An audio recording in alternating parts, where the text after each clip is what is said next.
ADCC, and welcome to another edition of Morning Coffee.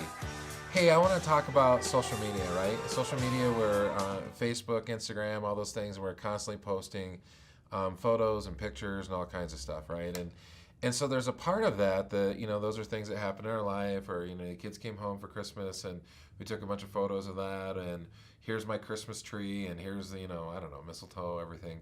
Um, but we post a lot of these pictures up there. But I wonder how ugly Instagram and Facebook and everything would be if we posted other parts of our life, right? Some of those things. So I'm going to make a confession. I'm going to let you in on a little secret. This morning, even, I had something that probably I would never want to go up on Instagram. I woke up to a morning where, of course, a couple of my daughters are in a quarrel, and they're having a little bit. A quarrel's probably soft pedaling it. It was a pretty big issue. I think it was fighting over strawberry milk, actually.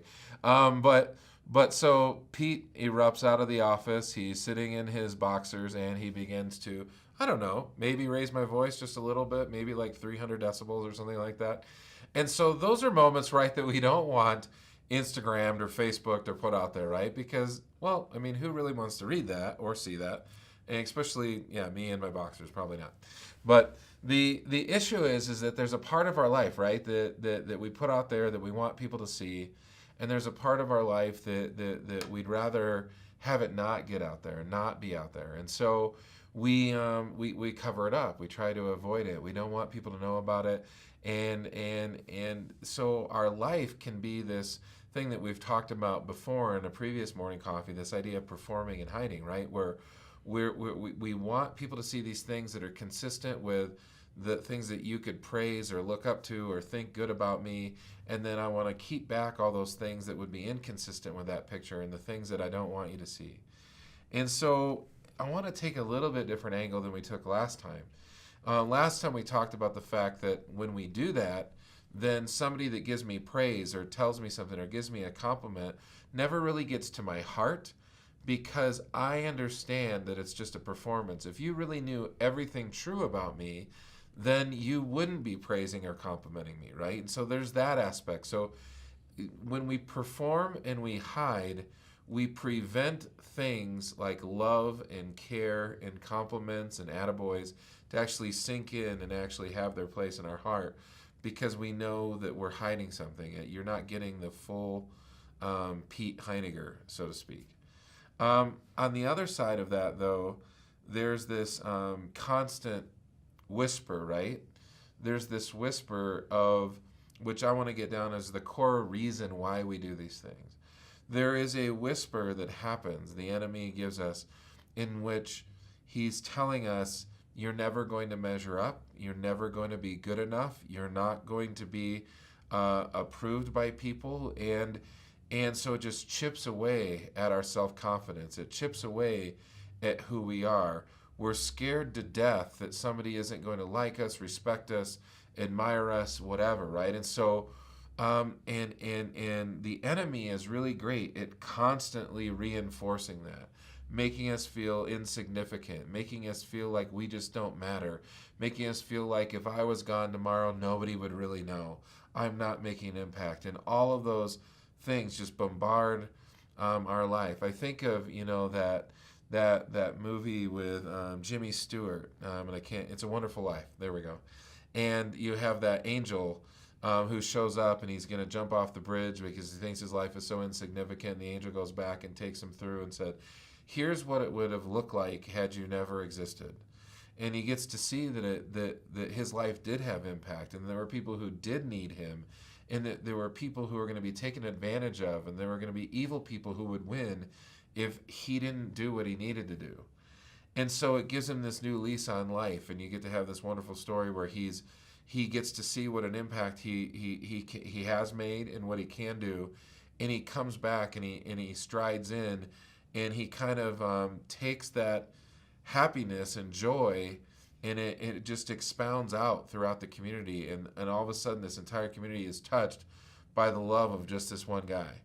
And I think that's a really great message for us. Every time the enemy whispers, he keeps trying to make you think that the source to life and happiness and everything is shouldered on you. He wants you to think about it's your actions, it's how good you look, it's what you're going to say, it's what you and it doesn't have anything to do with that, right? There's a bigger force at play in the world than us and our egos. There's God, and God is sitting there at war, warring. He's warring for your heart. He's warring for the hearts of other people, and he just wants you to be open to be used in the capacity that he can use you. And when you check the Bible, he pretty much can use anybody. He can use anybody in any circumstance. There are people who, when we look at the tell of the tape, we think of, David is a murderer. He had Uriah the Hittite killed to cover up an affair. He's an adulterer. He's all these things, and yet God uses him to impact this nation, to grow up this kingdom, and then later he's this man after God's own heart. God can take us where we're at, all the ugly, all of the nasty things that we don't want people to see, but he can take it and he can use it for good. He can take who you are, where you're at, and do it. And that's the real power. The truth is that the enemy wants you to think that if you just post these pictures and tell these lies and live this fake thing, that somehow that's going to change and that will make you impactful and that will make you a difference maker and that will make you, something big in life. But the truth is it won't. There are more people who are humble, who admit their faults, who have owned their stories, who have significant impact on other people's lives because of their willingness to do so, than there ever are a bunch of fake people who put out false images of themselves and try to be pretenders. Eventually, most of that stuff gets found out. Eventually, if it doesn't, it's an empty life because nothing really truly gets to you. And so what I want to encourage you today is don't let Instagram and Facebook be the way that you portray yourself all the time. Yes, it's great to put pictures up there and everything, and I certainly don't want to see you or me in boxers yelling at our kids. But the truth is that we still need to own that real part of ourselves, right?